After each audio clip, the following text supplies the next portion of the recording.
Here I have ULEFONE Armor X7, and today I'm going to show you how to enable Portable Hotspot on this device.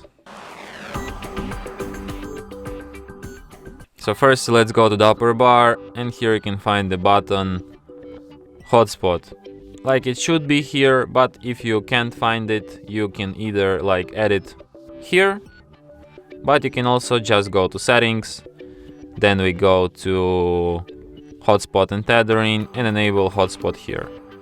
So here you can adjust hotspot settings to you can change its name, you can display QR code to instantly connect to your hotspot, you can change security protocol, you can change password, you can also set it to turn off automatically when no devices are connected, and you can change its AP band.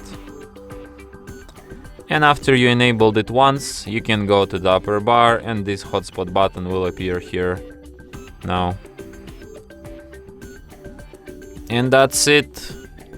Thanks for watching. If you find this tutorial useful, don't forget to hit that like button and subscribe to our channel.